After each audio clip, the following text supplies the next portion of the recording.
Greetings, Danabun. I'm Fleur, and welcome to some novel AI Funtime. It seems that I have not finished cleaning up my cyberspace den. Last time I was here. Let me set up the window where we will be using, but recently bought into Novel AI after remembering some of the fun I've had with AI Dungeon, its sort of predecessor. Though, of course, that sadly imploded in on itself, and yeah, old history dies hard. Old habits, too. But that brings me back here, and well, for our first, let me just get it all set up. Okay.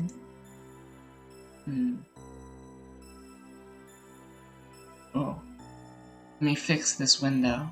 1 second.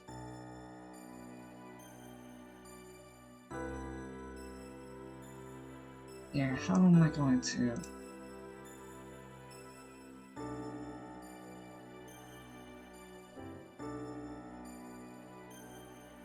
Oh, that makes it far, far too small. And...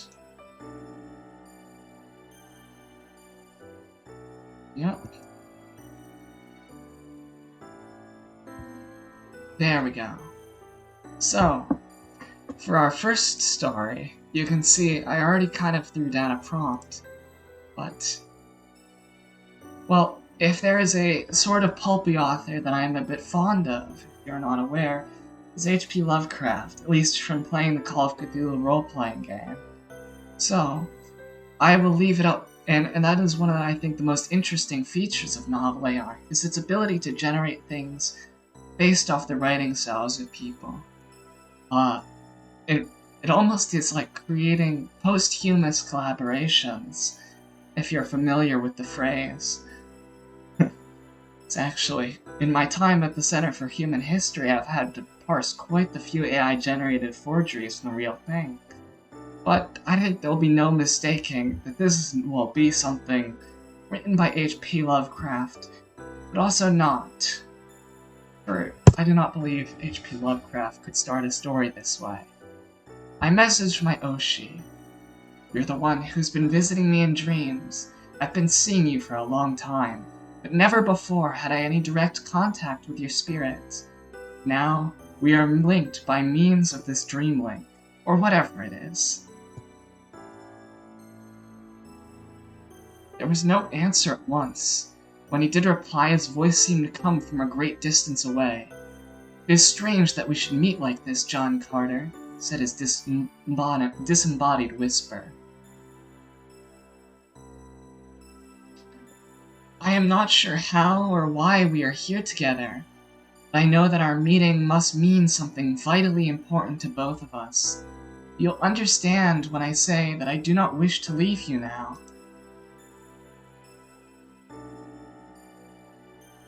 Where are you? I asked him. Here in the chamber where you sleep, he replied. I have never seen this place, nor can I describe its appearance, yet somehow I have known it all my life.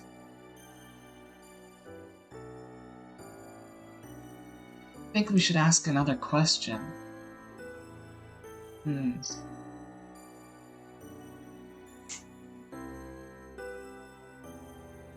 who are you? Be the most obvious one. And who are you? I demanded. Who are you, and what do you want with me? My name is Lenneth, son of Chanter, Prince of Duhur. My people were wanderers, and many generations ago, they settled on an island, which lies far to the south of Helium. What's this have to do with my Oshi? What does this have to do with my Oshi? I insisted. That is a long story, said Lenneth, and one which I cannot tell you now. But listen, do you hear the sounds outside? Can you see anything? I intently listened.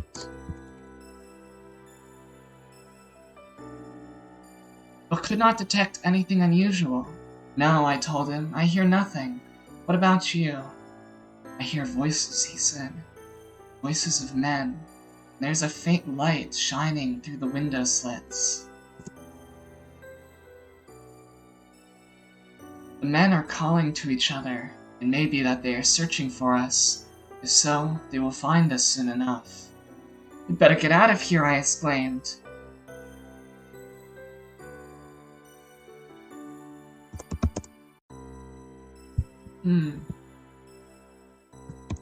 But who exactly is coming?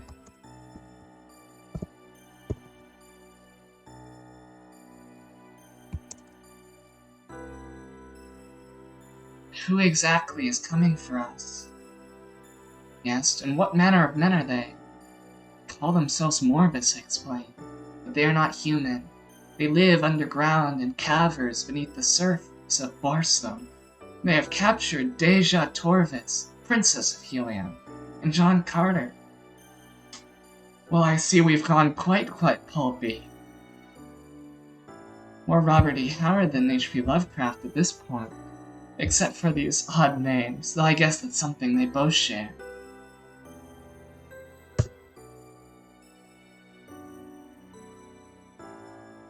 John Carter, warlord of Mars, these creatures are called Nithlings. Lenneth laughed softly.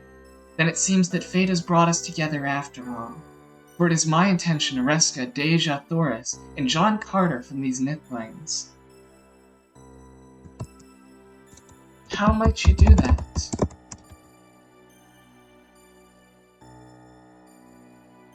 I'm not entirely certain, admitted Lenneth. But I only know that I must try, for Deja Thoris' sake, if no other. Now let us go to her. Let's follow his lead. Or, actually, follow his lead, I thought, and I'll be ready to help him. We crept across the room toward the door leading to the corridor beyond. And at the same moment, the door opened, and two dark forms entered the apartment.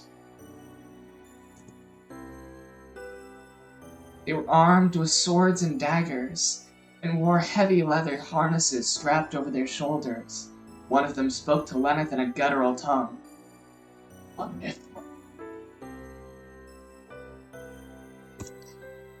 I grabbed...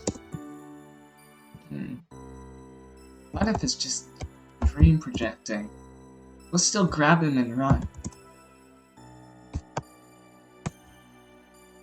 I grabbed Lenneth and ran for the opposite wall, pulling him along with me. He made no resistance, but followed me blindly.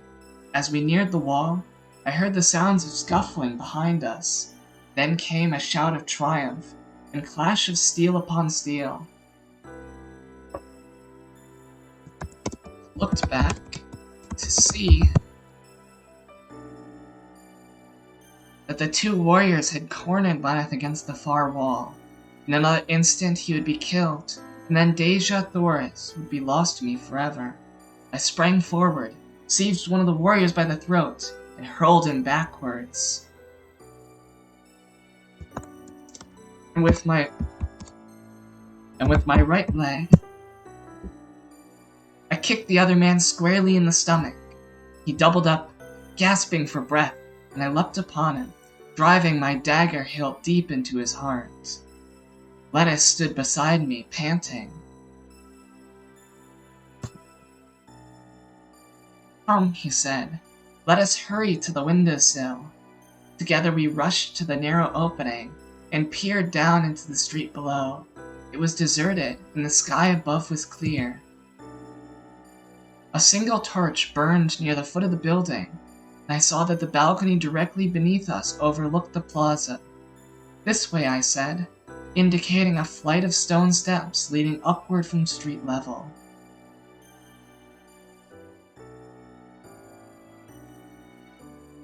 And, so I hope you're getting from this story. I think it's doing a pretty good job of actually creating somewhat of a cohesive narrative.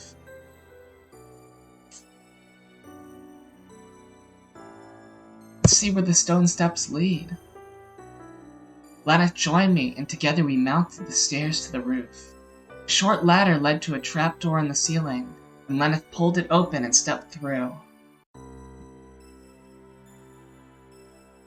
I followed him onto the roof. There were no windows, and the only exit was the ladder we had just descended. "Where are we?" I whispered. "On the roof of a large building," he replied.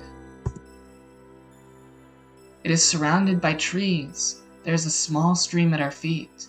We are on the edge of the city, and far from the palace." "How did you get here?" I asked. "How did we get here? I was in my room before."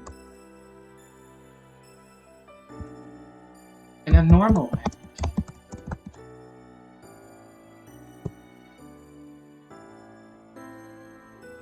Well, he answers that. "When I heard the fighting, I came out of hiding and found myself here. I suppose that you arrived at the same time. How you got here is immaterial. Let us get away from here as quickly as possible." Now. That shows a good example of what comes out, with not too much to feed it. But let's try something a bit more structured for oddity, if that makes sense.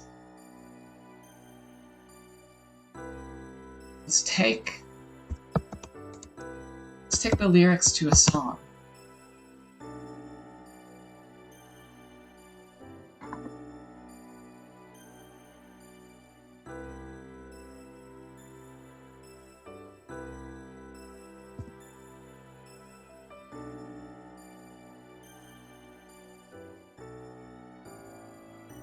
This song, it's almost a poem of history, but I'm hoping that, well, with the right author to tell it, it'll produce something quite strange. I think H.P. Lovecraft would be the best for this. There lived a certain man in Russia long ago. He was big and strong, and his eyes a flaming glow. Most people looked at him with terror and with fear, but with Moscow chicks, he was such a lovely dear. So on and so on. They gave him wine and they smothered him with pillows, so when he woke up in bed, he couldn't move or speak. He called out to his wife, who ran for help. As soon as she arrived, Rasputin's friends dragged her away to a lonely place where they could have their fun. Well, they tied him down and cut off his hair. Then they put him on a train and sent him far away from there. His soul went to hell because he wasn't good enough. Hey. Well, that's quite macabre. Let's end that mysterious poem. My friend Arthur said, "I'm sorry, I can't remember anymore." "Well, that's the way it goes," I replied. "We'll just have to keep trying till we get it right." There has to be some sort puzzle to it. There has to be some sort of puzzle to it, Arthur persisted. "Otherwise, why did Rasputin write it?" "I don't know," I answered. "Perhaps it was an attempt to send secret messages to somebody. But if so, why didn't he say anything about them?" "He must have known that nobody would understand what he meant. Maybe the message is too complicated for us to read," Arthur suggested. "Or perhaps it's a code that only the person who wrote it knows how to break." "Well, let's think about it some more. Let's see if we can come up with a better explanation." "All right," said Arthur. "What else could Rasputin want to tell us?" Did not figure that out. When I went to bed that night, I dreamed. Because dreaming always introduces the best things when you're dealing with H.P. Lovecraft. I dreamed of Rasputin again. In the dream he was standing beside me, looking down at me with his pale eyes. You're a poet, he said. Yes, I replied. And you are a murderer. Oh yes, he said, but I am also a prophet. Prophet? I asked. That is my name, he told me. Prophet of what? You are prophet. Wow. Oh, my fingers today.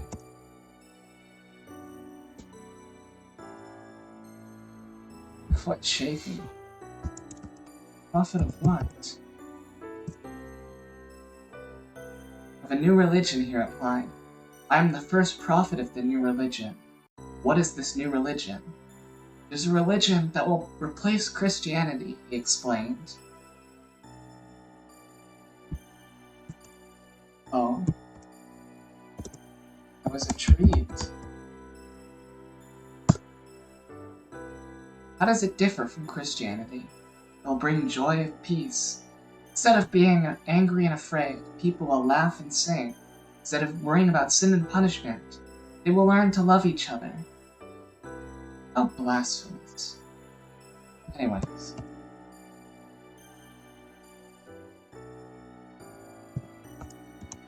What differs it from all that it...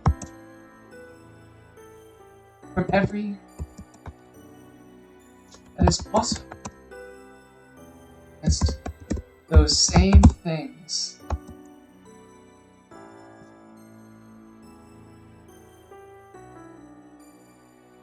It is different because it comes from me, he replied. It is the first time in history that anyone has ever received such a revelation directly from God. But I have always known that you were a prophet, I protested. I think we shouldn't believe him so easily. Let us retry again. It is based on the worship of a single God. But what makes your new religion succeed where all others have failed? Yes, I'm a prophet, he said, and I have seen the future. My God is the true God, and I shall prove it by bringing joy and peace to this world.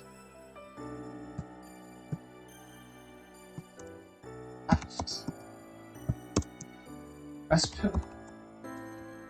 Delusional. And a ghost. Dead man, too.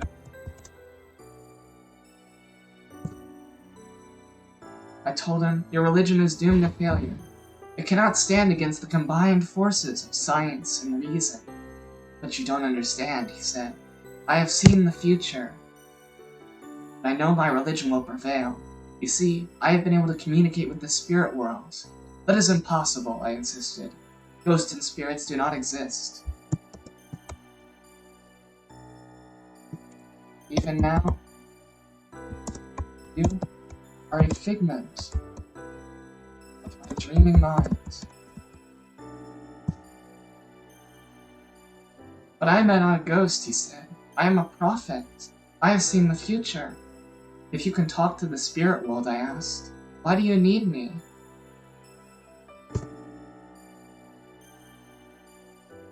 Why don't you take over the world yourself? I cannot, he replied. I am a mere mortal. I cannot control the spirits.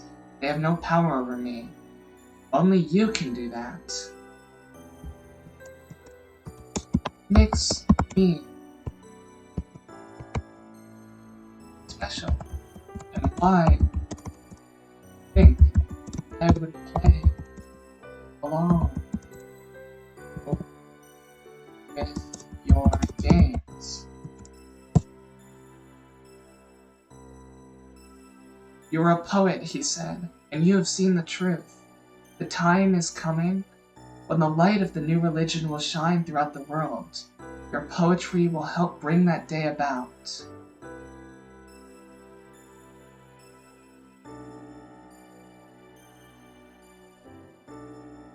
And how will I know that is true? I asked. How are you able to tell your new religion is superior to Christianity? By faith, he replied. Sir, I only believe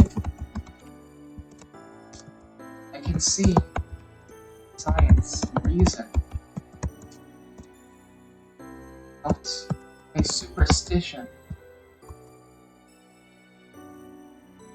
You cannot prove to me.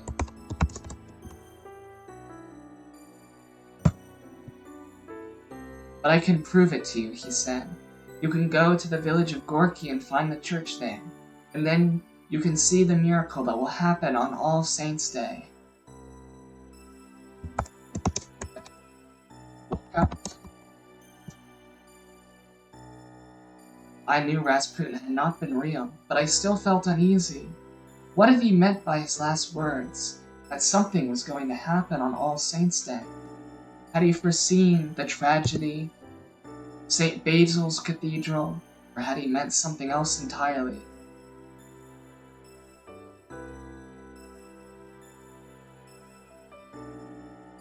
The next morning, I asked Arthur if he wanted to accompany me to the village of Gorky. We took the train to Vladimir, and then we walked through the forest to the little town of Padyach.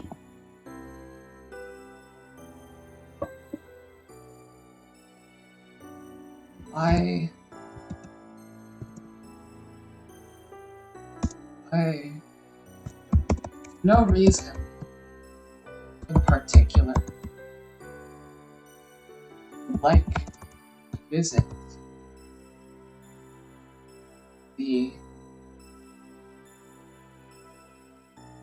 where did he send me to? The church in Gorky. Is it far? No, said Arthur. Just follow the road along the lake. It is only a few miles away. As we walked down the path, I asked him about Rasputin. He was a madman, said Arthur, a peasant from Siberia who came to Moscow to live in luxury. He was probably a charlatan or a fraud, but he managed to get close to the royal family. The Tsarina even sent her lover, Prince Bobrov, to consult him, but Rasputin was an evil influence on the Empress. She became obsessed with him, and went into fits whenever she saw him. Oh? He had terrible powers. People say he could make himself invisible and walk through walls. If he really could do such things, he must have been a very powerful magician. But how did he come to be murdered? I asked. Nobody knows, said Arthur. There are rumors he had been poisoned, but nobody ever proved anything. A lot of people died mysteriously after he died. His followers were blamed, but I'm sure he wasn't responsible. He had enemies everywhere, and I suspect that someone got rid of him because he was getting too powerful. Perhaps he was killed by one of the nobles. No need to go into an endless loop of questions. We reached the church at Gorky just as the sun was setting behind the trees. It was a small wooden building with a steeple and a bell tower. There was a large cemetery on one side of the church, and on the other side stood a simple fence enclosing the graves of the villagers. Arthur led me inside. It was dimly lit, and the only furniture was a table and 2 benches.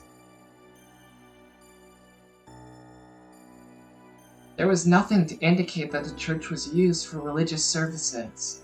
The priest lived in the village and visited once a week. It is a beautiful place, I said. I can understand why people pray here. Saints' Day would come tomorrow. So would tragedy.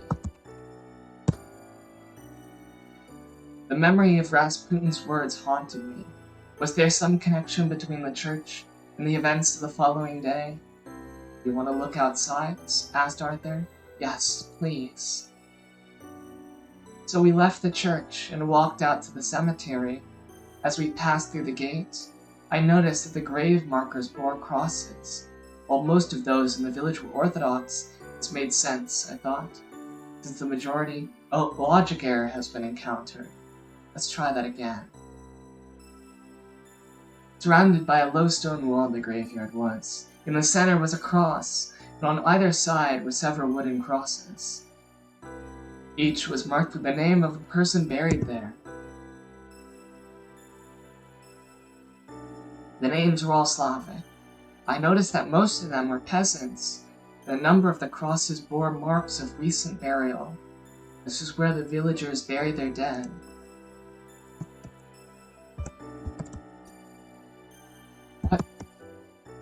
Why? Most of these graves. So recent? I asked. Because they have been dug up recently. The people who died in the fire at the cathedral were buried there. So were the people who died during the massacre of the Jews. And now, of course, there were victims of the revolution. Quite brutal. When the Bolsheviks arrived, the villagers fled into the woods and hid in the forest. They never returned to their homes. Only those who died of natural causes were buried in the churchyard. What happened to the others? I asked. They were buried alive, he replied, or shot. The bodies were thrown into a mass grave. Later, the local communist authorities decided it would be best to burn them all together. What a dark turn. But the priests managed to save the bones of some Christians. The peasants refused to give up their sacred places. For centuries, the church has protected the tomb of its parishioners.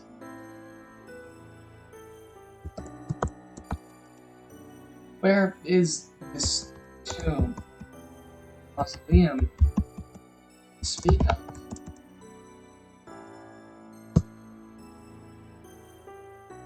Over there, said Arthur. He pointed to a small mound covered with flowers. On top of it was a wooden cross. There was also a plaque bearing the inscription. Here lies the body of Grigory Rasputin, servant of God. Whoa-ho-ho!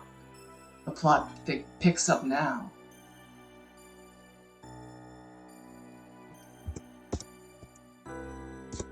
Shuddered.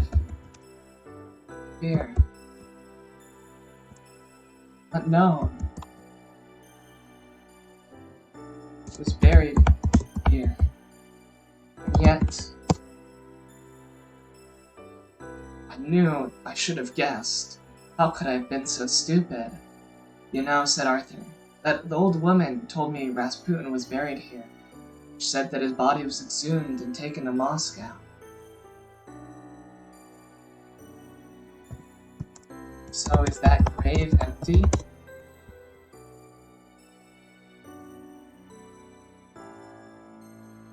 No, said Arthur. Someone else was buried there before him. That was probably why he was put there. Who was he? I asked. Nobody knows.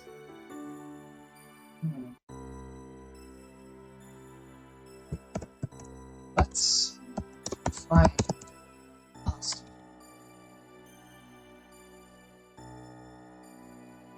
Getting dark. Said. Good idea, he agreed. Then we can visit the church again in the morning. We left the graveyard and walked back to the main road.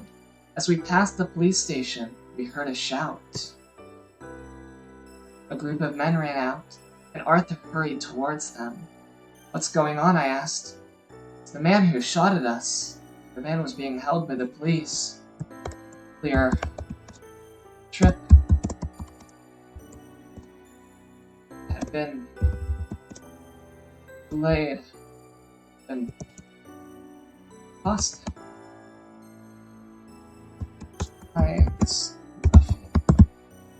Oh, that sounds far too out of character. For this same man with spiteful, terrified eyes.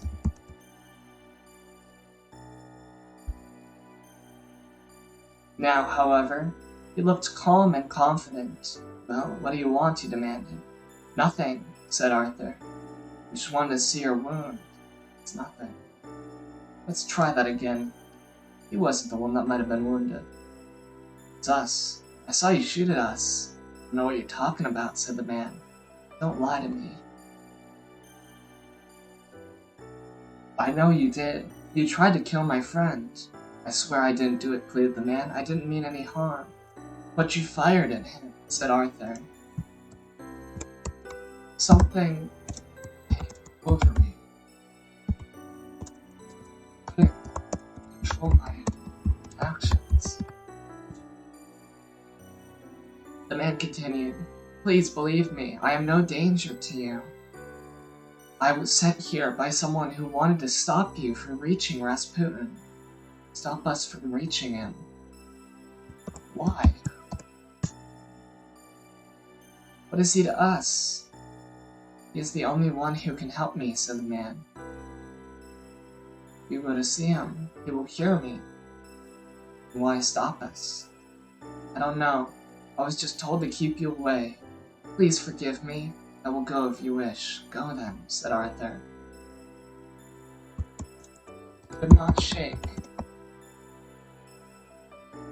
Pudding.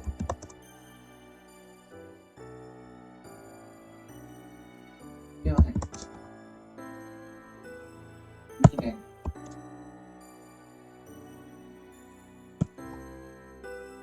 What was happening? Had the old woman spoken truthfully? Was she merely trying to frighten us? I thought of her words as I looked at the cross. It seemed to me she had spoken the truth. That night, Arthur and I stayed in a cheap hotel. We planned to return to St. Petersburg early next morning. First, we decided to visit the church. When we entered through the heavy iron gate, we found ourselves in a large courtyard enclosed by high walls. The walls always this high. It's high yesterday. You visited? I asked. Yes, said Arthur. This part of the church must have been built after the revolution. The walls are much higher than they're supposed to be. It's still an impressive sight.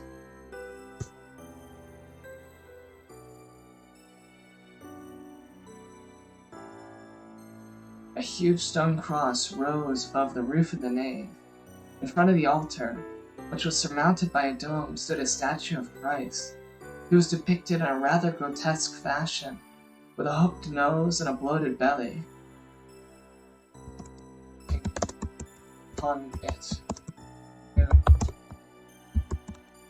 What's wrong? I knew something was wrong. This wasn't Christ, I realized. Arthur noticed my distress. Are you ill? He asked. No, I replied, but I'm sure this isn't Christ.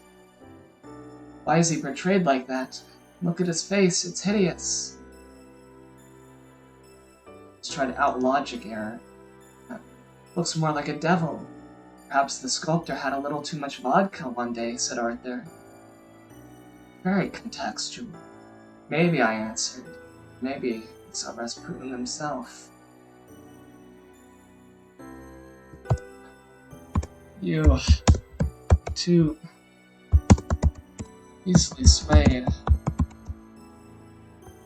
Scary stories. Said. Come on, let's look around. We went inside the church. The floor was made of polished marble. At the far end, behind a railing, were 2 rows of benches where the faithful sat during services. The church was very dark, and except for the flickering light of the candles in their glass holder. As we walked down the aisle, we passed several icons. They depicted scenes from the life of Christ.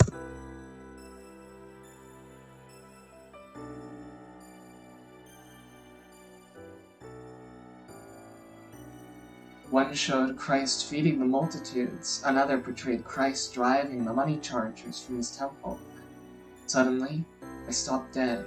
In the center of the iconostas, between the figures of the Virgin Mary and Jesus Christ, stood a figure in white robes. The body told me to run at that very moment. Yet I couldn't move. My feet felt glued to the ground. In horror, I stared at the image. Was it really the devil, I wondered? Was it some kind of idol? Was this kind of prank? Mannequin? Far end. For a priest. Unlucky hour. Lucky hour.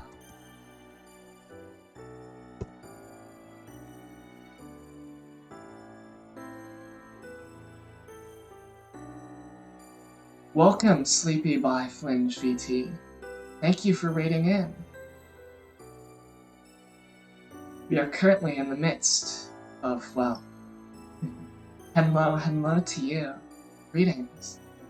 I am Fleur, and today we are experimenting with text generation in novel AI. So far, starting with the song lyrics from Ra Ra Rasputin, I've been having it generate a story based off the H.P. Lovecraft's writing style module.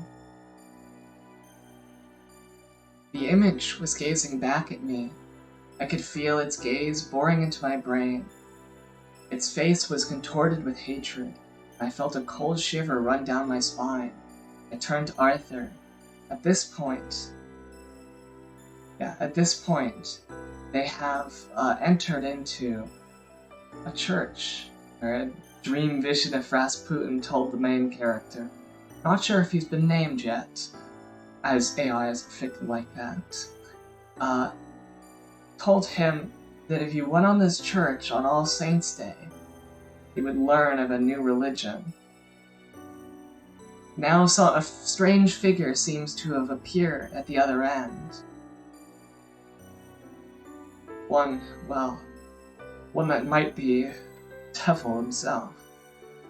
The image was gazing back at me. I could feel its gaze boring into my brain. Its face was contorted with hatred. I felt a cold shiver run down my spine. I turned to Arthur. His face was pale and his lips were trembling. "Run!" I cried. He looked at me in terror, then he took off running. I followed him, stumbling over the uneven floor. I saw him turn a corner, and then I lost sight of him. I ran on, praying that I would find him. I called his name, but there was no reply. I reached the corner and peered around it. Yes, Lovecraft has quite the interesting writing style. And, well, it's odd, you know. My relation to Lovecraft is mostly through the role-playing game, Call of Cthulhu. I've run a few sessions of it myself. More than a good few, actually. One of my favorite simulations to boot up from cyberspace, but yeah, whenever I run it, I notice how the archaic language and the strange, the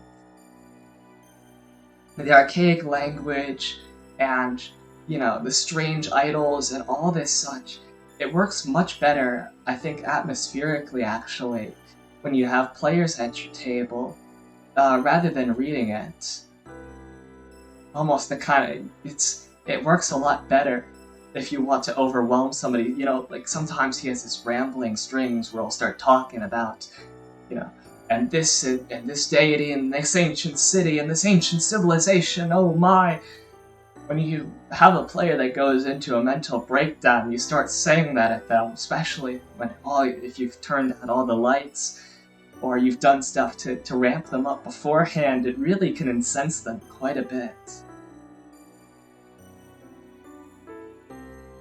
But yeah, I actually do 100% give Sandy Peterson the credit for popularizing Lovecraft. That, and I don't know, Shoggoth on a Roof too or something.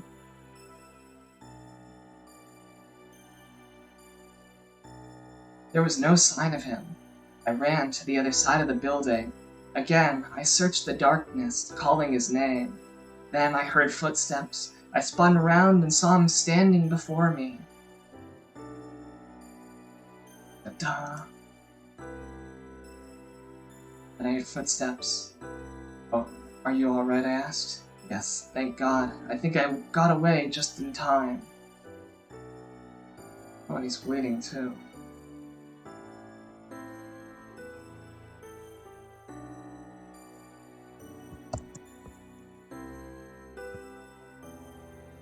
What is that thing?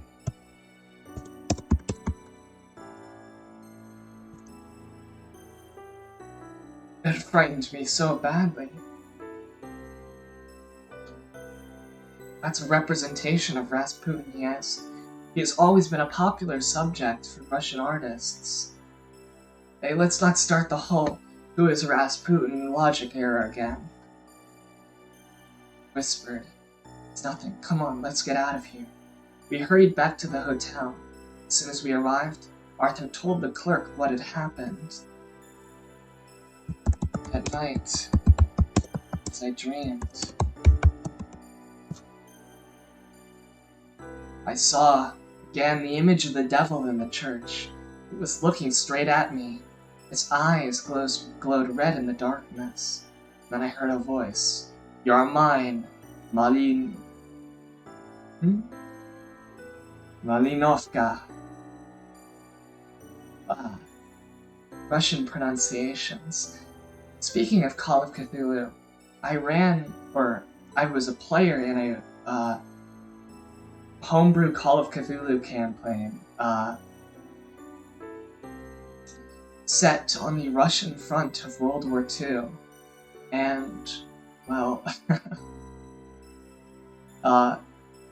see, the funny thing about this was that our game master, our keeper, was himself instructed with a Russian language unit, had quite a thick accent. Well, at least when he didn't make the attempt to hide it, he could actually cover it up pretty well when he was in mixed conversation. But anyways, we get to the table, and we've all created our characters already. I was playing some guy from Siberia that was serving as the spotter for our tank. We were all part of a tank crew. Yes, of course, spotter. Very, very dangerous job. That's why I quickly realized that knowing this guy, knowing how he played keeper, I really had to be careful to I didn't speak very much because I was so worried about my Russian accent.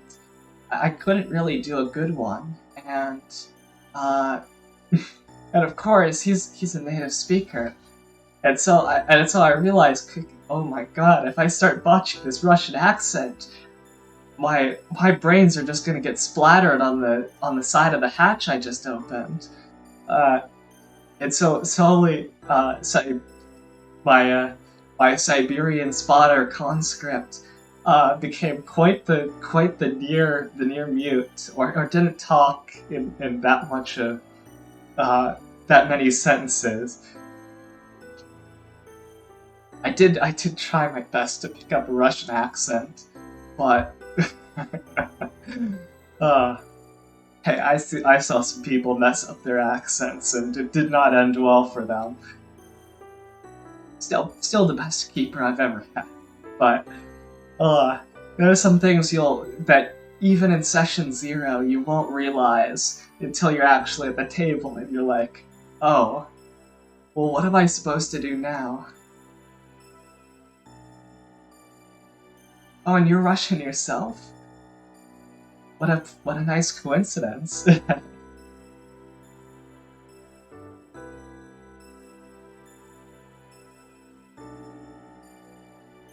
Yeah, there was a bit, where it started to just straight generate, uh, the history of Rasputin, which I actually think was a pretty masterful stroke by the AI. It was a madman, a peasant from Siberia who came to Moscow to live in luxury. He was probably a charlatan or a fraud, but he managed to get close to the royal family. The Tsarina even sent her lover, Prince Bobrov, to consult him. This, of course, I don't think is true. Uh, this is where it starts to diverge.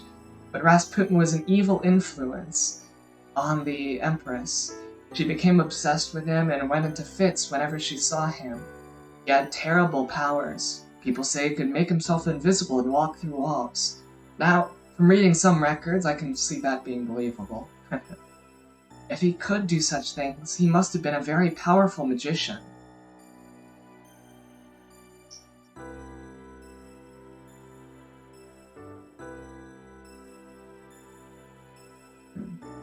I do wonder how people lose accents. I mean, if you're raised in another country, it seems,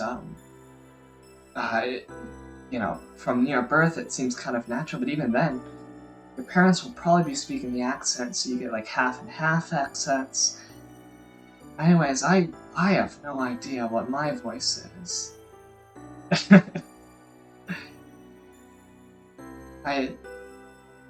I have actually asked people what the voice I sound like on stream, my singing voice, all that stuff.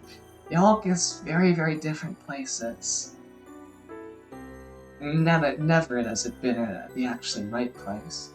Despite my friends saying that it's probably the most typical voice for the region.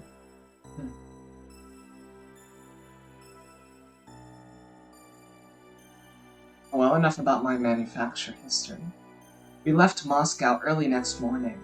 Before leaving, Arthur phoned the curator of the Heritage Museum and asked if he could arrange for us to see the Tsar's crown. The curator said it was not possible, but promised to do his best.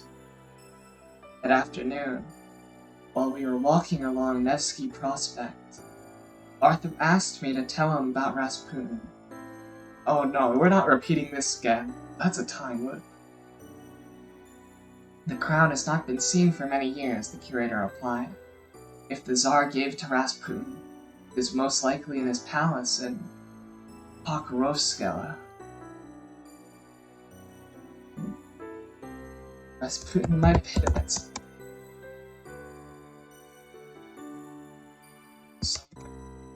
Yeah.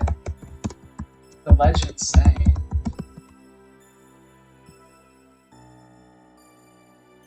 Is it possible to go to Pokrovskoye today? I asked. Of course. The train leaves at 9 o'clock.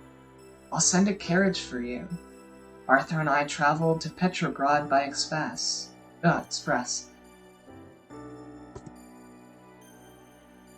We caught the morning boat train to St. Petersburg. Changed there for the short trip to Pokrovskoye. Yeah, that's what At the station, the attendant handed us each a leaflet. It was printed on thick paper and illustrated with photographs. The front page showed a group of peasants carrying a coffin. The caption read, "The funeral procession of Grand Duke Sergei Alexandrovich Romanov, who died in 1916 at the age of 81. His remains were secretly buried in the forest of Vyazma. A few months later, the bodies of the Grand Duchesses Olga and Anastasia were found near the same place. A second photograph found the coffins being carried through the woods. The caption read, "The last resting places of the Tsar's daughters, murdered by Rasputin. Their bodies were discovered in 1917 and buried in secret graves near the village of Verkhnaya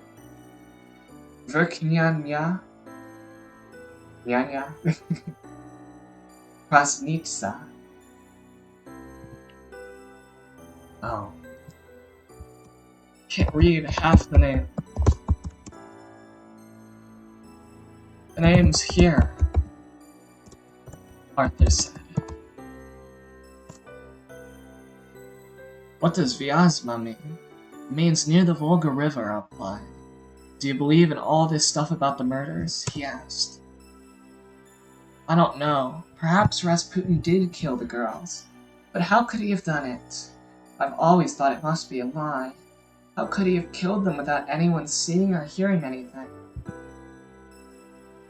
Well, he certainly tried hard enough, Arthur said grimly. When we arrived at Pokrovsko, the coachman drove us to the palace. It was a huge, gloomy building set amid vast gardens. This is where Rasputin lived, the driver explained. He was born here, but he was a peasant. After a long wait, we were admitted. We were shown into a large room where several men in uniform were sitting around a table. One of the officers rose and greeted us. I am Colonel Vladimir Savorin, he said. Good night, sleepy Byflinch. Thank you for stopping by. I hope you enjoyed your stream too. You can't see it, but I'm winking.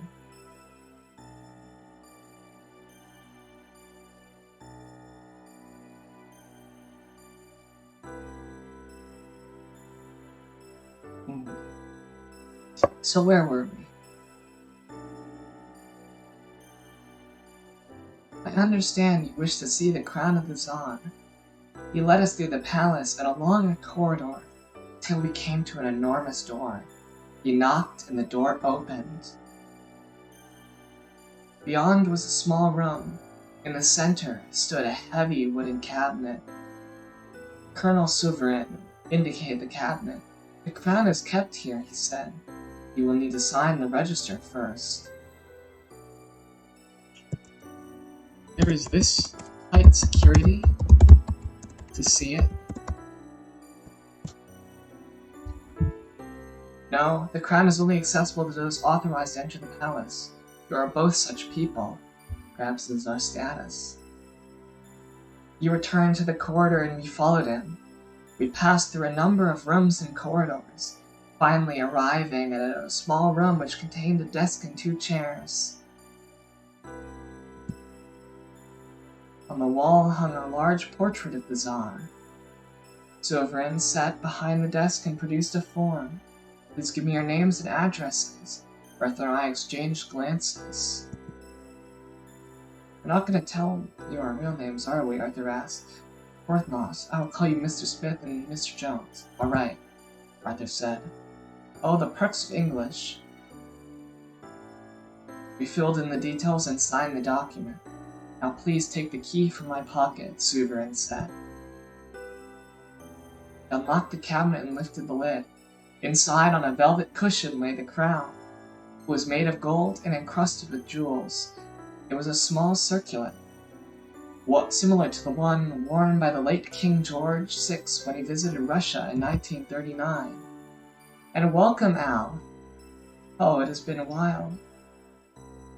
And thank you for stopping by as well, Jude Cryobite.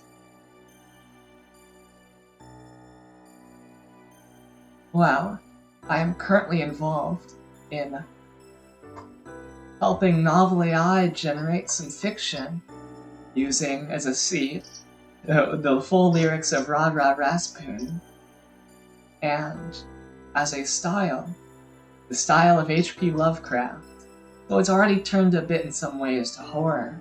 Currently, they're seeing the Crown of the Tsar.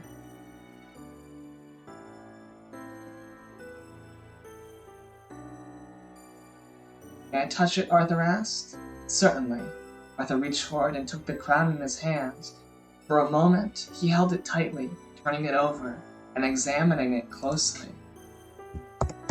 Inside me, something stirred.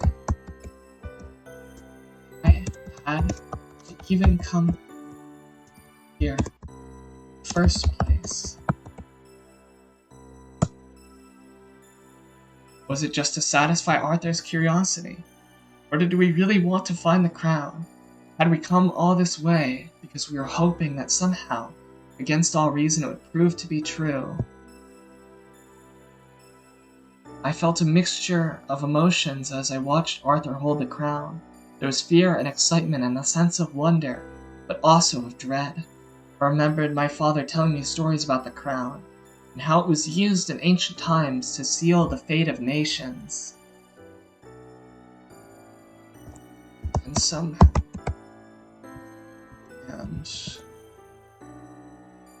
in that moment, I wanted nothing more to hold it. To feel its weight, to look into its jeweled eyes. I raised the crown to my head and put it on. It did perfectly, like a second skin, and then I turned towards Arthur. Its words spoke, not mine. They were the voice of the crown. Family Tsar Nicholas II, Emperor of all the Russias. Arthur was speechless. He stared at me wide-eyed. I looked back at him. His face was pale. You did it, he exclaimed. You really did it. You are the Tsar. Yes, I said. I am the Tsar. Would you believe me that readily? Let's see again. You did it, he exclaimed. Yes, I said I did it. How? By using the crown's power. What do you mean? I don't know exactly, but I think I'm supposed to rule the country. That's why I came here. We're not fighting in a war right now.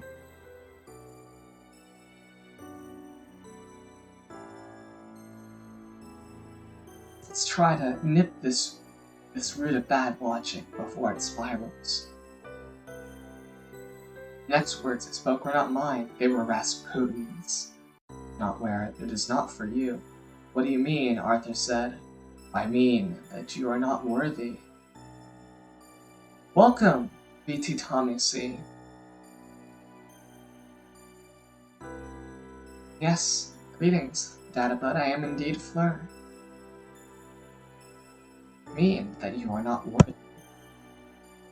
Arthur looked puzzled. Not worthy? Yes. You are too weak. Your soul is not. You are too weak. Your soul is not strong enough. I'm a man. That makes no difference. Under equality? Huh. You have no destiny. The crown will not rest upon your brow. Who should it go to? To me. It belongs to me. You're dead. Arthur could see in my eyes. Putin was there. And I should explain. I have been using the seed of the lyrics of Rah Rah Rasputin along with the generating it in the style of H.P. Lovecraft through Novel AI. And I'm just playing this story out to its conclusion. And yes, I have seen you following me by for a while. I haven't also been able to catch your streams either. So I guess that makes us even in a way. And yes, every good story starts with some song lyrics.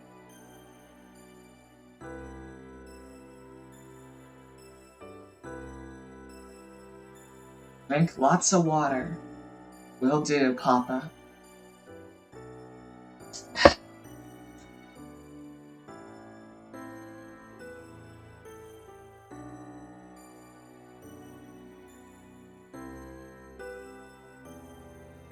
This time, I have waited long enough. Suddenly, the crown began to glow. For a moment, Arthur and I stared at each other. Then, before we knew what was happening, the crown burst into flames. It burned so fierce we had to leap back.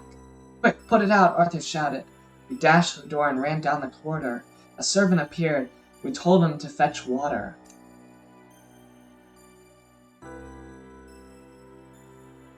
A few moments later, he returned with a bucket. He poured it over the crown and the fire went out. Thank God, Arthur said. As the crown cooled, it became heavier and heavier. was now almost impossible to hold. I staggered under its weight. Put it on again, as Putin commanded. No, I can't. Do it for me. No, I don't think so. Putin glared at me angrily. You must obey me. Take off the crown and put it on your head. I shook my head. Take it off. Put it on your head or I'll kill you. You wouldn't dare. Try me. You hurt me, they'll hang you. Rasputin's already dead. He's just a ghost. We're being bullied by a ghost. Got a better idea, I said. Why don't you take it yourself? The crown glowed brightly. You're lying, he snapped. You're trying to trick me. I'm not lying. You've always hated me, haven't you? I hate you too. Don't want to be used.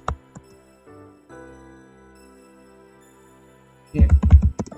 And you wish you didn't have to use me.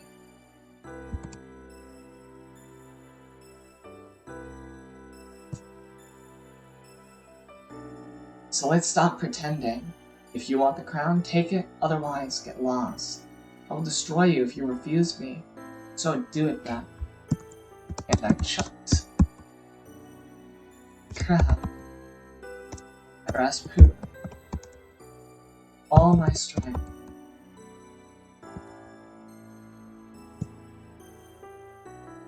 It flew through the air and landed at his feet. Pick it up. Never. Rasputin smiled. You will disobey me. Now you will die. And he rushed at me. I dived to one side. He caught me around the neck and squeezed. My breath came in gasp. I tried to scream but couldn't. Arthur watched in horror. I was lifted to the air as if by a ghost. He was unable to move. You fool, Rasputin snarled. I will kill you. Not if I kill you first. My fingers closed around his throat. He choked me. I could choke him. And neither of us would ever breathe again. But he was stronger. With a sudden movement, he tore himself free from my grip. Fell to the floor, gasping for breath. Oh, fuck, I just saw that double entendre. Oh, that hurts me. Up in a sec. Get up, he ordered. I rose slowly. I was dizzy and sick. Take off the crown, he said.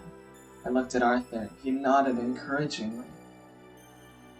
I'm not wearing the crown.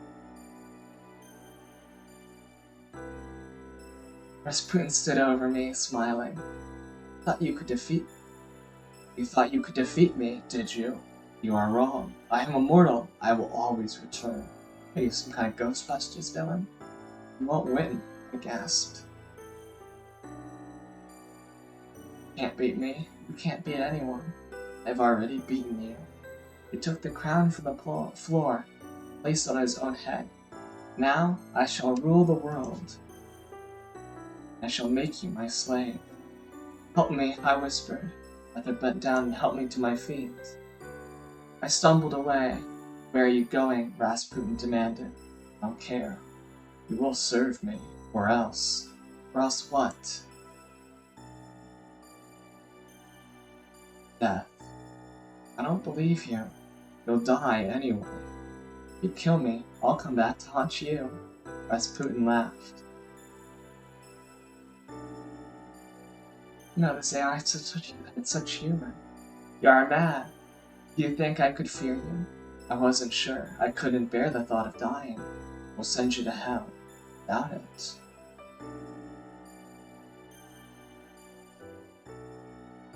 You are just a man. We'll burn you alive. That may be true, but I will still be there waiting for you. There's nothing waiting for you except oblivion.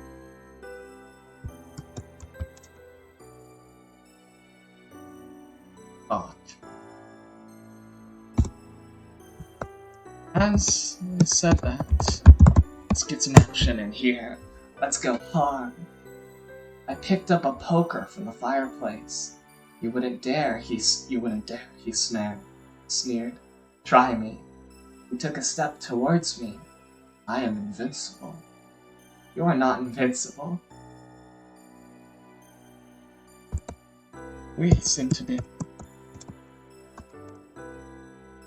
to touch each other. Touch each other. So let's settle this.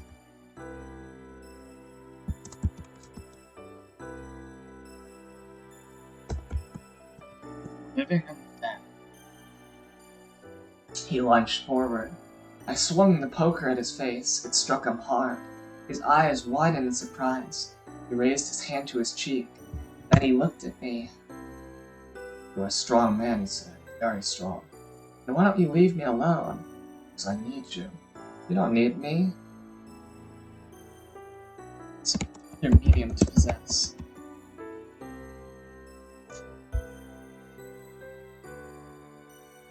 I can't. The crown has chosen you. It chose you, not me. Yes, it did. I saw it. It was glowing. It had power.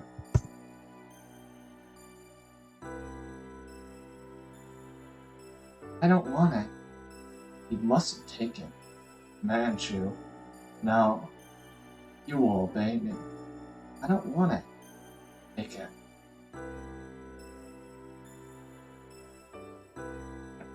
Oh, have we entered a recursive loop? It looks like we have. This chair, this chair, this chair.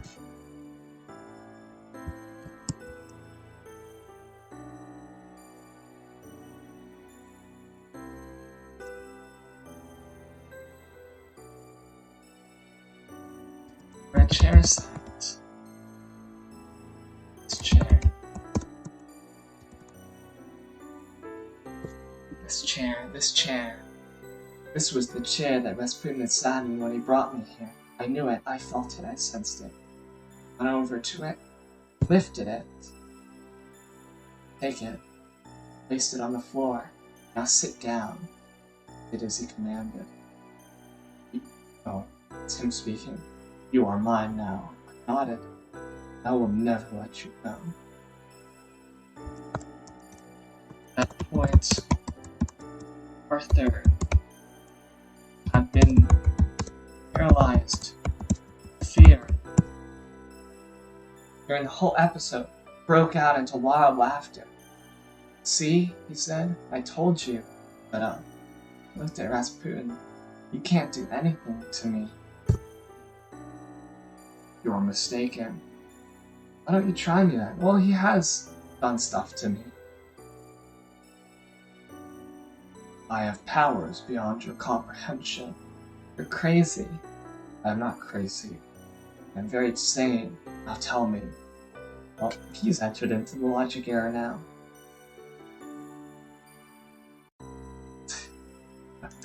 Oh, this chair, this chair, this chair, this chair.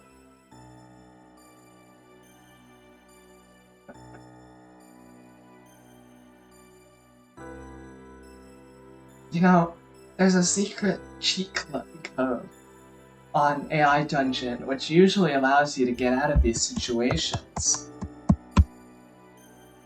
In one of my first AI Dungeon streams, almost a year ago, stopped playing it, I think, when I got my first account banned.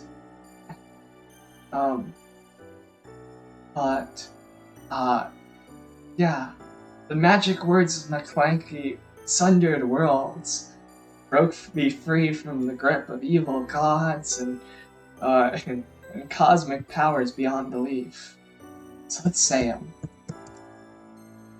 The story's gone on long enough anyways. McClanky, I said. What? I'm going to give you a name. What name? Good one. A powerful one. An ancient name. Name it.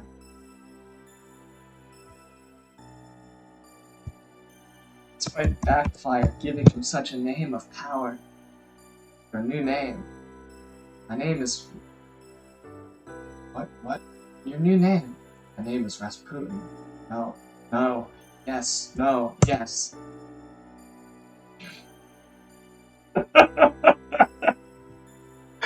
It's not even a repeating no, yes in a cycle. Sometimes there's 2 yeses, sometimes there's more no's than yeses. Yeah.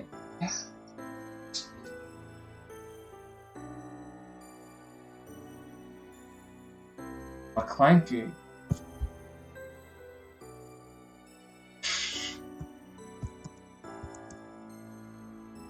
Clanky. Clanky. Oh hell, just leave it in like that.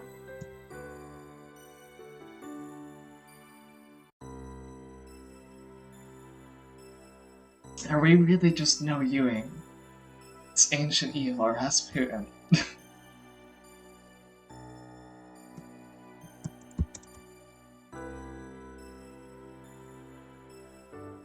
We rename you.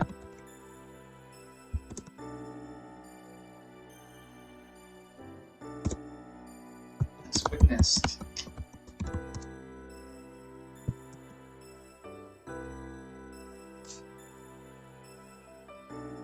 That's no good, that's no good, you can't do that! Do it. No, no, no. Yes. No.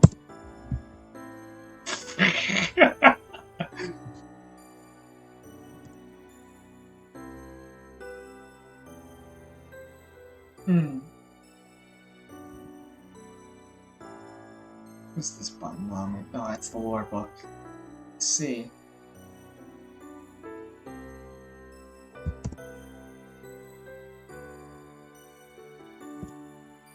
And bought time. The guards. Turn. Go. I knew they would. See. The ghosts. Have attendants. They would just hear the voice and think we were insane. And then perhaps they might kill us. Oh no. Oh no, this is really, really broken.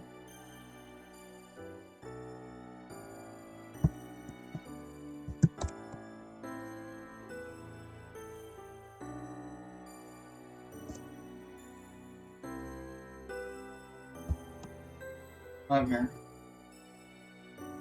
Ceased. Seemed trapped. A loop of behavior. Perhaps something...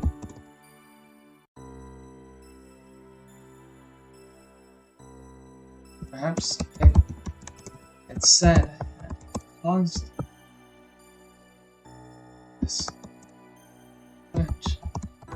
Remember, the mind is hazy. Oh no. Okay, let's use the lore book. Let's add an entry. No. No and yes are not words that exist in this world. Well, that should work. No, that doesn't fix anything. Well, it seems that this story is beyond salvaging.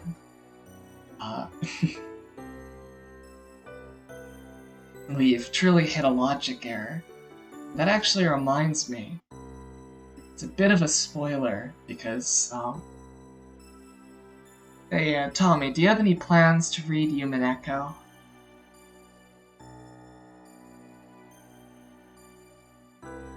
Odd question to ask, but this is making me think of something funny. Let me show you.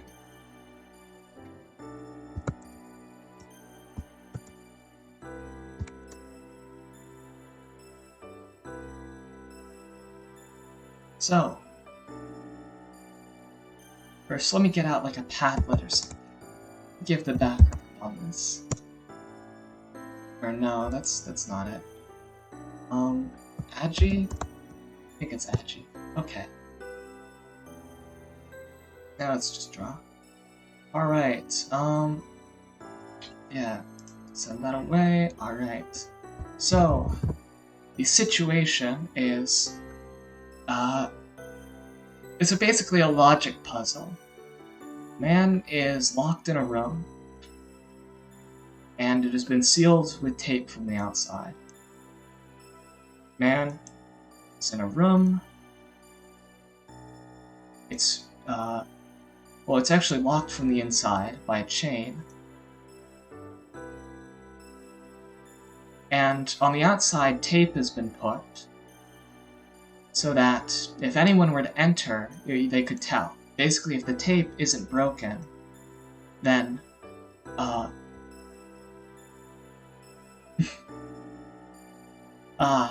do not worry about it. And yes, that was a woman's newsboy cap. I have been shopping around for clothing items. Now that things are winding down,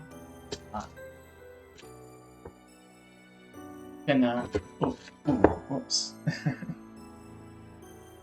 I have actually, well, firstly, I've bought a bunch of clothes just to wear out and stuff. I actually started to care about it a lot more recently.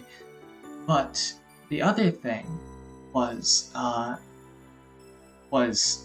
been wanting to go to an old anime convention for a while now that they actually probably will be open in the near future. I've been thinking about what to get together for a cosplay. So I even had I think the shorts. I was considering if I do make it through Kameno Friends and I end up liking it a lot, well, I have some people I could probably go Japari parking with.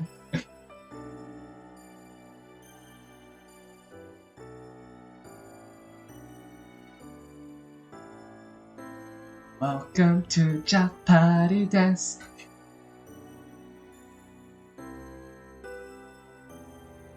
It seems that I have been infected with the virus known as Kameno fever, whatever that means.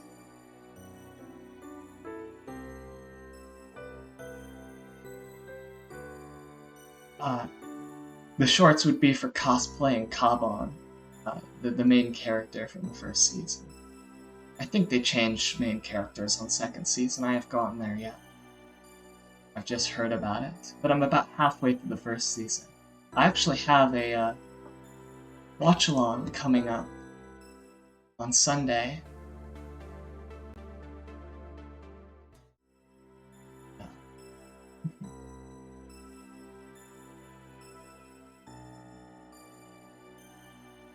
Yeah, and where was I? Oh yeah.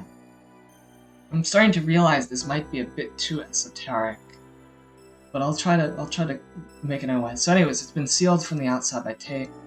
So basically, if the person inside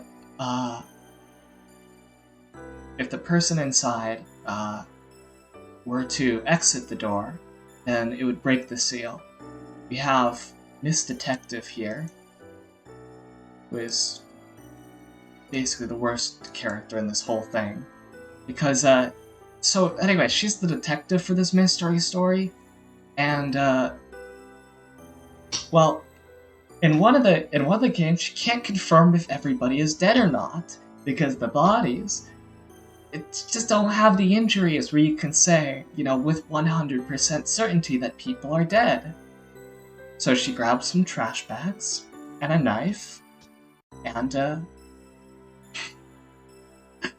well, yeah, she does some confirmation of the deaths herself. This is the kind of character we're dealing with. So anyways, Detective Lady comes in, the door is sealed.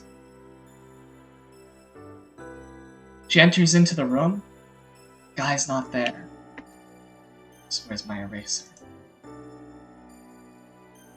And she is saying, but wait, the seal hasn't been broken, so he has to be in this room somewhere. So she begins searching around, enters the bathroom, gets sprayed by a shower trap with hot water. Oh my, they pulled a good one on her. And then, but before she did that, or actually I think after she does that, she reseals the room. And it seems as though character has left. And, well, the official explanation, which kind of goes into the way you solve this mystery in general, is it's almost a case of bad narration. He is let out by somebody else, and that person takes his place in the room, and then disappears due to some tricks that honestly are far too hard to explain, but it basically comes down to what is someone's name, essentially, and can you and what does it mean to have a name and exist in this room? So she says, is this other person that could have taken his place in this room? The game master, Beatrice, says no, and she loses the game. However, due to his mistakes, our main character, Battler-san, honestly one of the best names I think in any Japanese video I've ever consumed. Our main character, Battler, he's been trapped in a logic error because due to the way that this mystery game works, it's kind of on multiple levels. He couldn't figure out a good reason as to how he could leave this room and put somebody in there and then have them disappear. So his mind is going crazy, and it's basically Beatrice's solution that gets him out.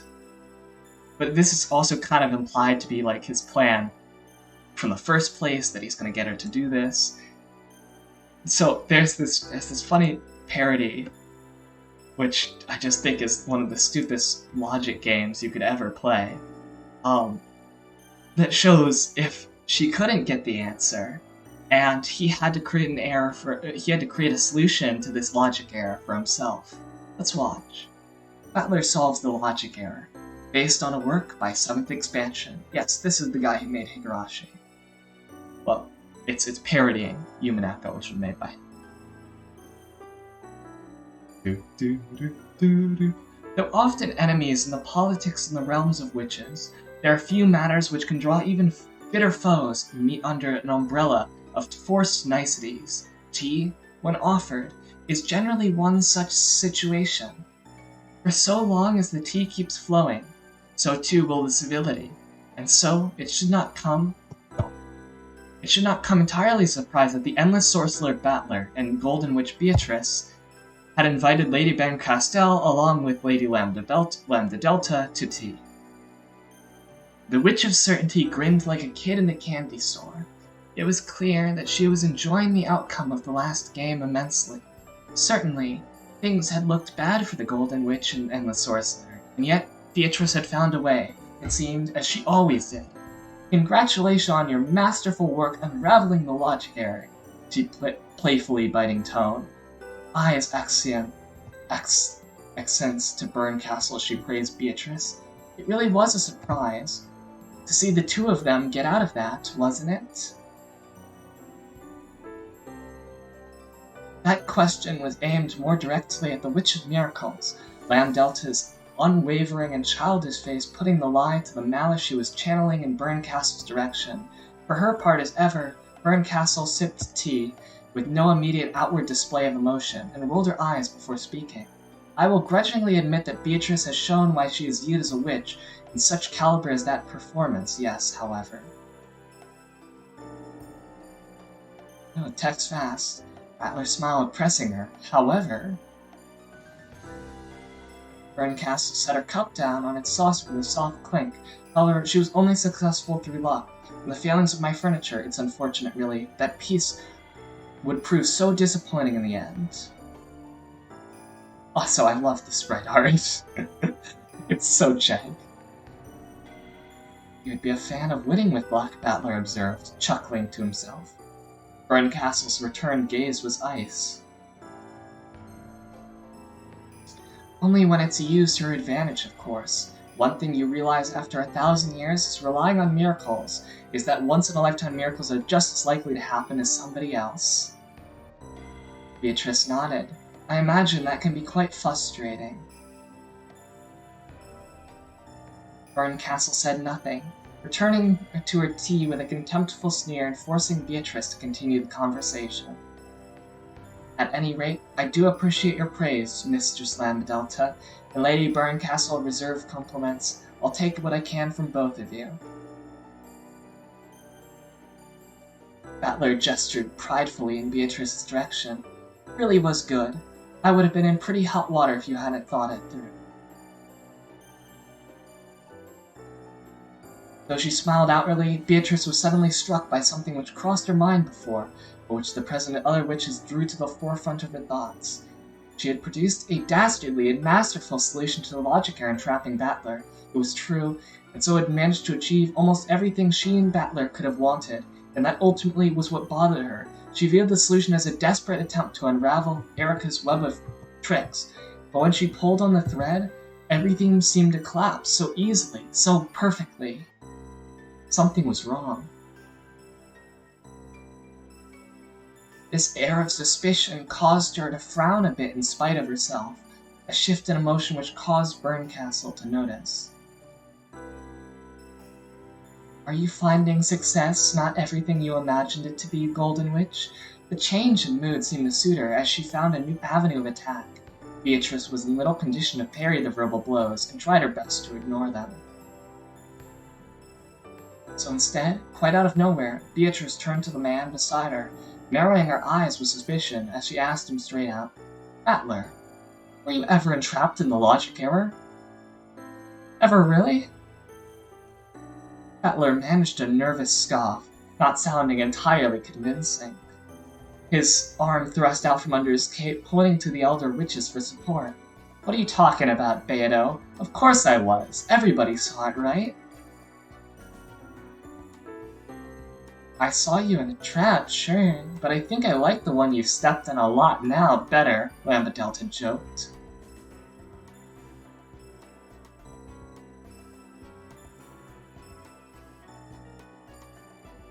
Lady Berncastle seemed merely intrigued, all but ignoring her tea as she waited to see what Beatrice was driving at. Beatrice did not take that answer at its face. I saw what had become of you, of course. You know how it worried me, but I've been thinking on it, and the logic error only entrapped you because you failed to produce a solution when you were confronted with the need to provide one. Well, I didn't have one. She got me pretty good, that Erica, Battler said, deflecting the accusation with a nervous twinge. Beatrice sighed. Is that so?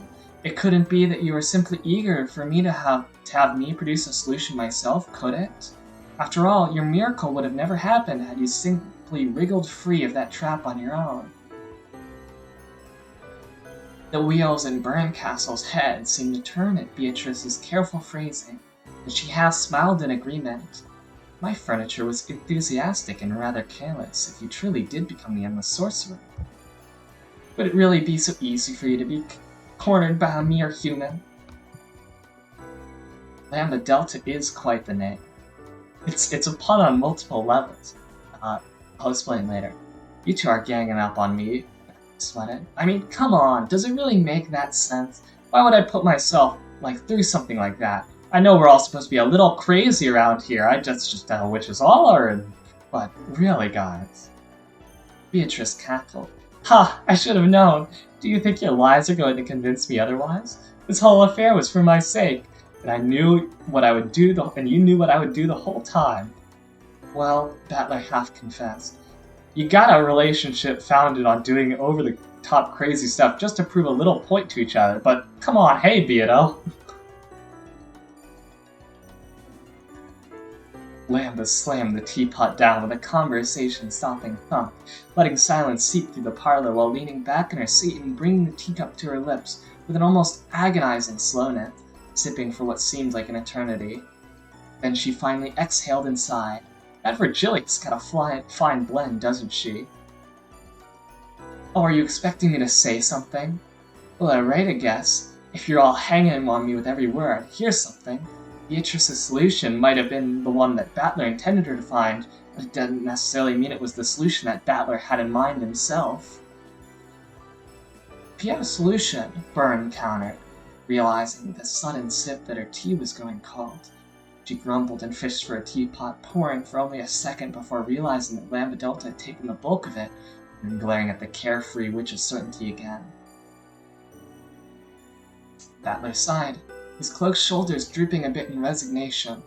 Alright, it's true. I guess you could call the whole thing a little gamble, huh? I set things up hoping Erica would trap me, knowing she wouldn't pass up on the chance to mess up my story and go after me otherwise. I mean, pretty predictable and all. I figured Beto would know something to get me out of it, but just in case, I thought of my own solution. Let to slam. Of course, Burncastle said isolate, her tone dripping with skepticism. It would do no good if we didn't hear about it. You have nothing to lose at this point, endless sorcerer. What was your solution? Yes, Battler, Beatrice pressed. What did you come up with? Battler looked for sympathy in the last person available. Didn't get it, as Lambus laughed off his pleading glance. Oh, this should be good, she beamed. Fine, you crazy witches win, Battler said at last, drawing up his strength alongside his shoulders and rising from his seat to pace a bit, thinking. To adequately describe his solution would take time and detail. It might prove useful to engage the other witches, letting them fill in the gaps and understand his reasoning. Rubbing his chin, Battler began, his back to the others for the moment. First, note I was perfectly willing to define and specify terms if Erica requested them, that I do so. I had my reservation at times, of course. But I always did as she asked. If I can give my furniture any credit, it's that she was thorough in that, Burncastle said with a disapproving grunt. Battler spun about, and his cape billowing behind him when he became more animated. Not so. There were many things she asked me to be more specific about, but there were many things she didn't ask about. Where she did ask me for specifics, it can be assumed that those specifics had not yet been clarified. Gotta go back and read the rest. It's only fair, after all, since Erica made use of specific definitions to trap me. Lamba almost spit out her tea, laughing heartily at the idea. That's a witch's trick if I ever heard one, Battler. Looks like you made a pretty impressive witch after all. So tell us, why play fair with Erica if you had this idea to get around her tricks? Well, I admit what I'm about to say isn't exactly sporting, Battler conceded, but it's only got to be as fair as Erica was, right? Beatrice stared down into her murky tea, pondering that. An unsporting solution, she mumbled. Has he come up with the same thing that I did then? Beto? Badam. Beatrice was jolted out of her navel-gazing by Battler's address, glancing up at him as she found him behind her chair. Yes? Back when we fought, you came up with a particular definition for a closed room. You remember that, right? She nodded once. Of course. The term closed room refers to a room where the inside and the outside of the room are completely separated. Obviously, for any form of intrusion or escape, no intervention is possible. That comprehensively includes a denial of hidden doors, as well as all margin for intervention from the outside.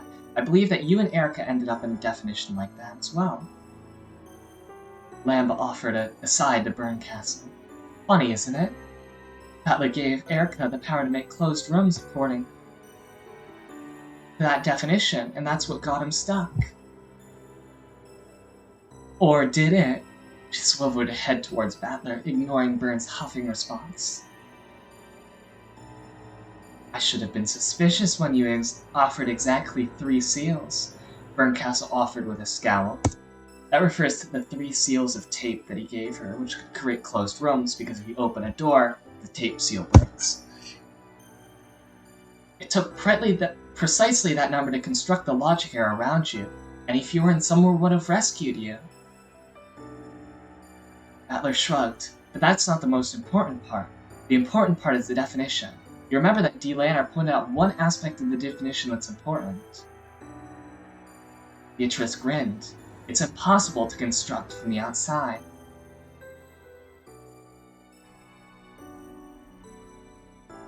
I wonder about that, Lambda Delta ventured. For the retroactive sealing of the rooms to properly trap everybody, it would have to have happened at exactly the same time as the location check Erica requested. Otherwise, someone could just leave the rooms after the check, but before the sealing. The Red Truth Battler proclaimed, wouldn't be worth squat otherwise. Right, Burn?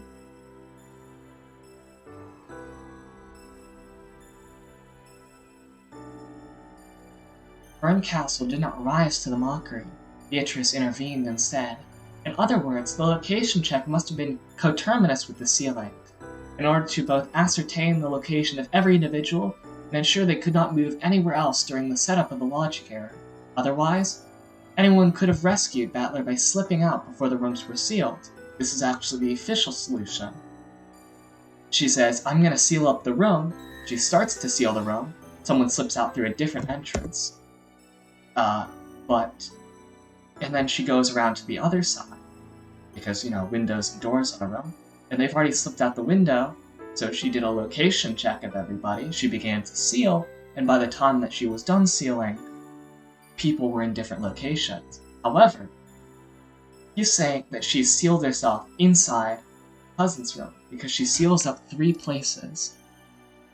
She sealed up Battler's room, but everybody else who was alive, she sealed up in 2 rooms. One was everyone that she was with originally, like that, and then everybody else, she says, I want to seal. Everybody else is in the other room? He says yes, and then she seals up both rooms with tape. Puts tape over the door, climbs on the house, puts tape over the windows. She's kind of crazy. But she seals it from the inside. Now what does that mean? Does that mean she's stuck in here with the rest of the guys? Burncastle arched an eyebrow. How is that possible, Endless Sorcerer? As Beto said, Erica called for a location check, Battler explained. Her goal was to ensure that everybody's body was in a known location, so she could put me in a situation where I had no ability to be rescued. She first asked that I confirm the locations of myself, Kiri, Natsui, Evie, Rosa, and Maria. Then, the locations of everyone in the next room over are locations she specifically defined for me. I then acknowledged that everyone else, other than Kinzo, was in the cousin's room. Beatrice's eyes shone with malicious delight. And although Erica did exclude Kinzo from her definition of everybody else, she did not exclude herself. Exactly, Battler said, turning away as his pacing carried him to the other side of the room.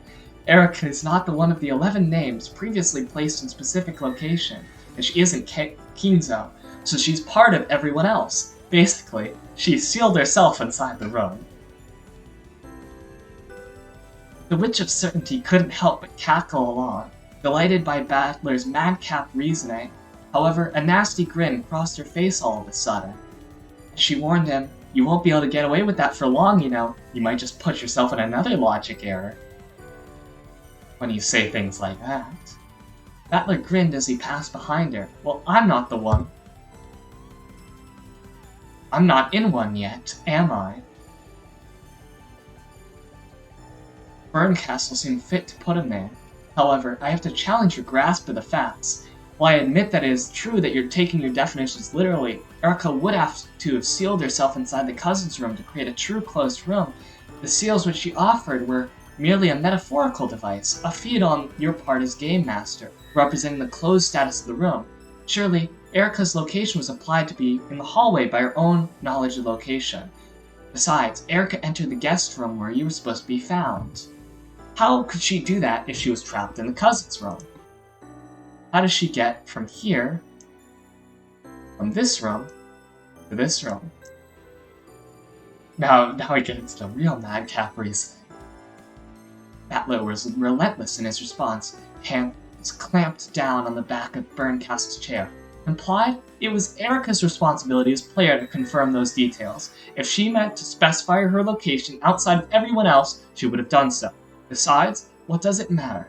Erica entered the room and resealed it without breaking the seal on the cousin's room. How does that happen? Berncastle folded her arms across her chest, sneering, I can assure you. Hold on, I missed that. That cannot be the case. Perhaps your time in the logic era scrambled your brains, endless sorcerer. You said yourself that Erica was in the cousin's room. I protested. But I'll accept it now. Put her in that perfect room then. Tell me how she left it without breaking the seals. We know she can't be in both of those rooms at the same time.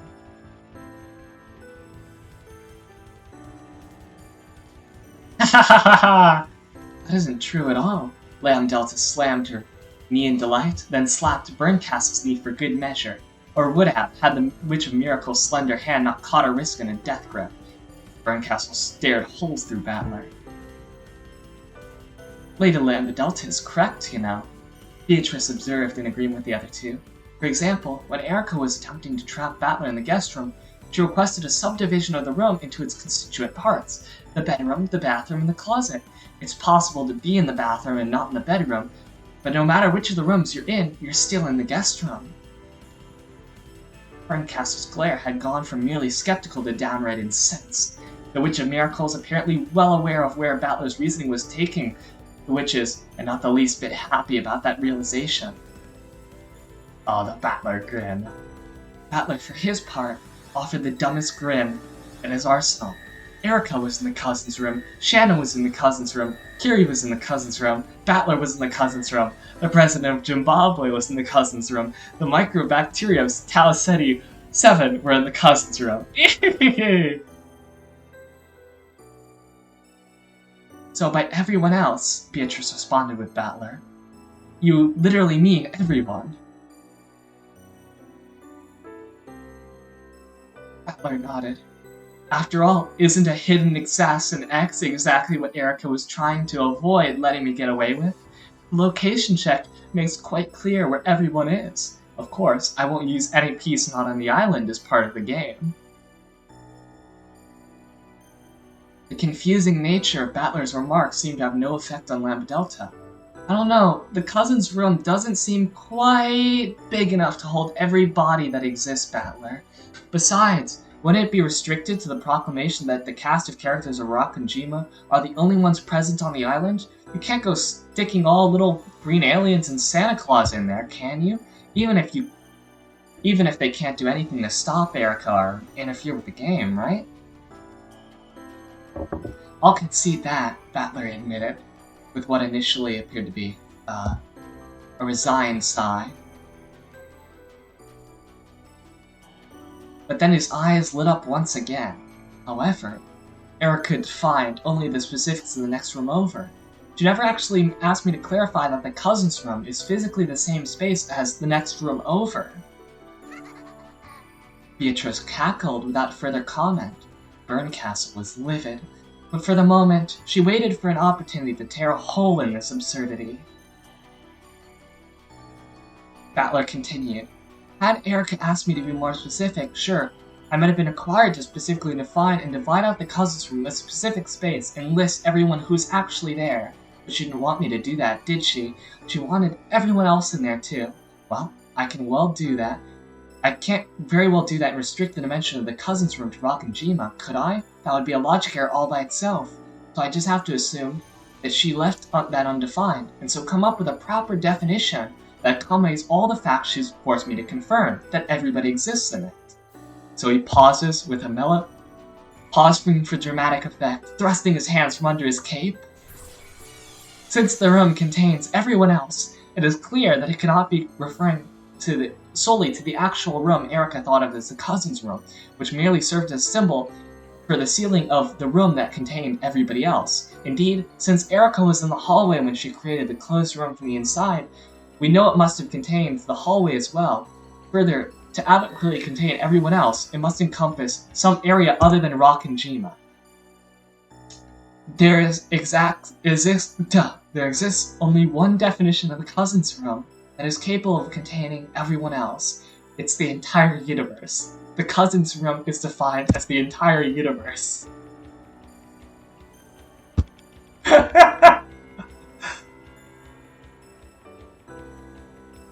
us suppose, Berncastle grumbled angrily, hiding it beneath an even tone, that I accept this ridiculous farce of a definition. Wouldn't it be the case that you and Curie would be unable to be in this room, as you were defined separately from everyone else? If the Cousins Room is the universe, and you were defined to be elsewhere, then neither of you would be in the universe at all. Is that so?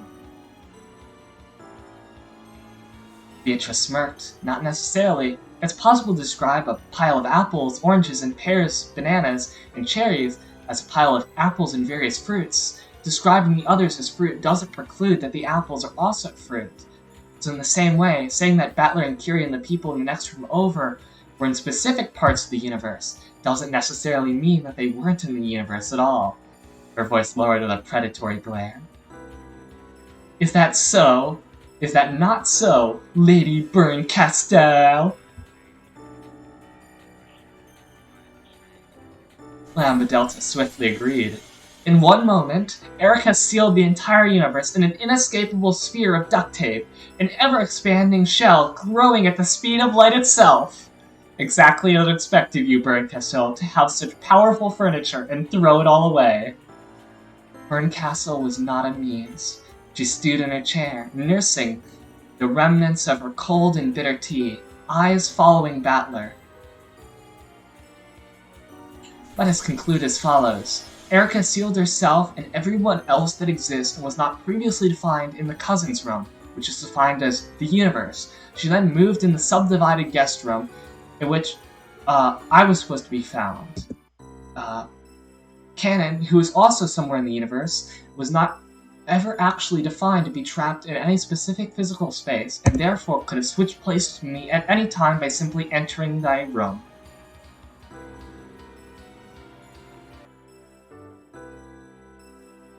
Sighing, Berncastle's anger faded as she realized the futility of bothering. Still, she couldn't help but take one final ding. I still question the conclusion. It doesn't explain how Cannons was able to cease existing. Battler stopped mid-stride. His eyes rolled towards the ceiling, and he seemed lost in thought for a minute. Then a shrug. Well, I don't know. I guess Erica shot him or something.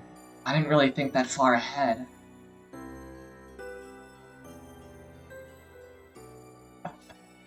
The entire room fell into an awkward silence at that anticlimax. Battler leaned down to pick up his tea, taking a sip. But Beatu's solution was pretty good too.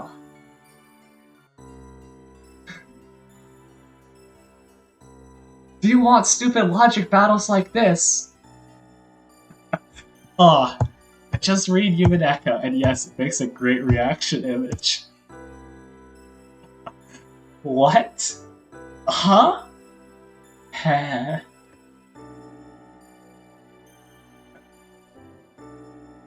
Let me just print screen this actually.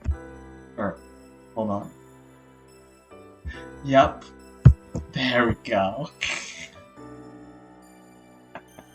I certainly will.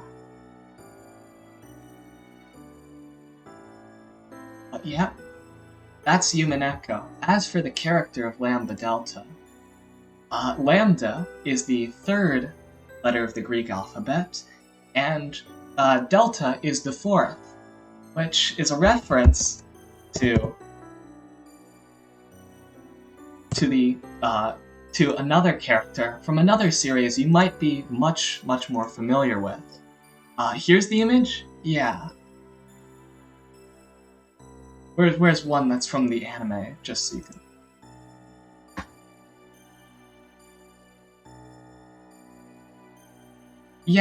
Yeah, it was Scary Books Lady from Higurashi. Why is she dressed like that? Because, well, let's see how Ryukishio 7 gets his character designs. So this has been burning a hole in my pocket for a while. Now I've finally clawed out of purgatory into witchhood. I thought it'd make an ample first topic. I've been into Human Echo for as long as I've been into Lolita fashion, and of course, I'm in love with the outfits of the entire cast. It's something that's little known as far as I'm aware, and I found very few posts regarding this. The one I did find didn't dig very deep, so I'd like to reveal this to everyone. The majority of the cast designs, color blue, were lifted straight from the issues of the Gothic Lolita Bible. Oh, I highly recommend Higurashi. It is very intense. There was one scene which made me pause during when I was reading it. Watching it. And second time through, I actually blurred my stream when I was doing it on stream. And it comes in, I think, the second to last arc. But overall, the story that Higurashi tells is one that's riveting, real psychological horror, but also one that tells, I think, an important lesson about friendship, actually. It is, in the end, actually one of those, the treasure was the friends we made along the way, except that it's very clear that the folly was the paranoia and distrust we had for friends that led us to, well, everything that happens in Higurashi, basically. But anyways, I was looking through old issues of the GLB when I found something that made my jaw drop. A very familiar outfit. Oh boy, with a slight recoloration, this is very clearly Maria. Even the positioning of the legs is the same. Then I discovered the most shockingly blunt one of all. It's a little Halloween dress. And one look and you can say, there's no way. That's impossible. Color blue, that's gotta be a cosplay. The magazine came out sometime after Human Echo. But unfortunately, color red, this issue came out in the winter of 2007, just before the release of the episode that debuts Lambda. Starting with the most blatant, we have Eva Beatrice. I personally love the fact that he took this as inspiration because these are all wonderful outfits. And the hat is of course something different, but it's just a few minor alterations. Anji's outfit. Oh, why is this school outfit so puffy? There you go. Runaway's butler outfit. Visual K. Erica, the detective from before.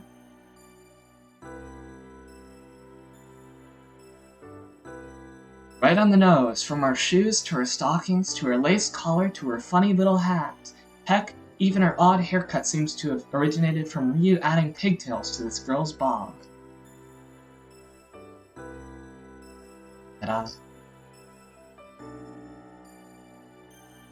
As for the family outfits, Natsuri, it works actually very well because Lolita is very much inspired by Victorian outfits. So of course, a very Victorian murder mystery, isolated on an island in a manor, it's perfectly fitting, though there are some which are stranger than others, such as, if I scroll down, there's many which I'll show because they're great, but yes, many have commented on the strangeness of this skirt window, and why it would be on a family servant, other than eye candy, I guess. But it actually comes from misinterpreting a petticoat.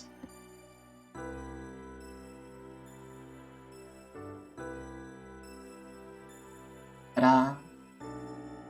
It looks like chains, but it's actually just a black trim. The other witches, this is just one that's been cut up a bit, and also, yeah, when my mom saw this character for the first time, Mom LaFleur was very confused as to how this could qualify as clothing. As for other ones, this is a Milky onset, which does look like some kind of weird Imperial Guard already, so it perfectly fits the character. These two in their theater troupe-like outfits. And the Cheister sisters is just military wear. And yes, it is absolute fan service. Though, why everybody is dressed in leotards can be kind of considered almost a plot point. Oh, why is the suspicious blonde-haired why is the suspicious blonde hair who I will not name dressed like this? Hello, your boys. Let's go back up to some of the Victorian-looking witches. Well, actually, here's our main character, Batoa Urashimiya, taking the cross necklace and turning it into a zip. The golden butterfly pattern used for Beatrice is taken from one dress and put onto the style of this big poofy, almost proto-Lolita, giant Victorian royal dress. And there's also these similar golden hemmings here. Virgilia's outfit, which is something I'd actually like to cosplay someday, is basically a color swap of this. Rosa is just a simple kind of elegant outfit. It's funny when you see the sprites for Rosa holding a gun, because it almost basically looks like that with a gun in her hand. Bern Castell, our cute and funny Miko. And yeah, we've made it back around. So yeah, explains when I saw this post, it explained a lot about, whoa, what is up with the outfits in this? Because damn, when you see someone drawing like this, but then they have outfits like this, you know they gotta have had some really good inspiration.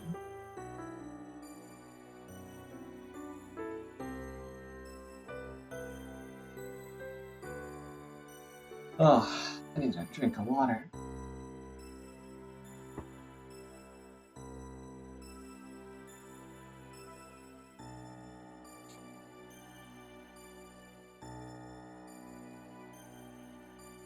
It was a long time ago.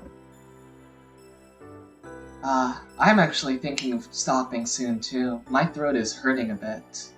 So, I will disable the window and let's find somebody to raid. Hopefully you can check out a bit of them before you go to bed. Or just let your sleeping view help carry them along. I see Betty Boop, I see Wolsk, I see Maggie, Lilyops, Enzo. I'll send you raid Lilyops.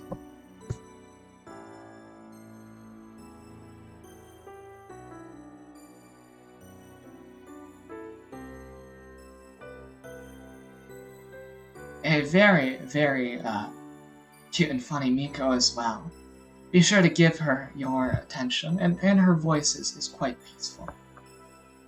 Well, that's it. I will go and recharge. Pass you along on to the next. As for a raid message, greetings from Fleur.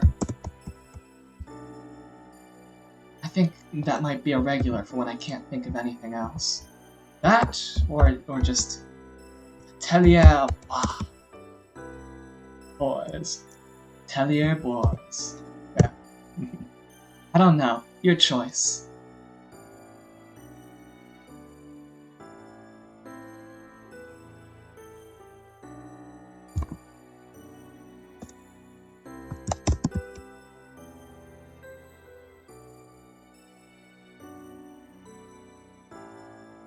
Well, and greetings from Fleur.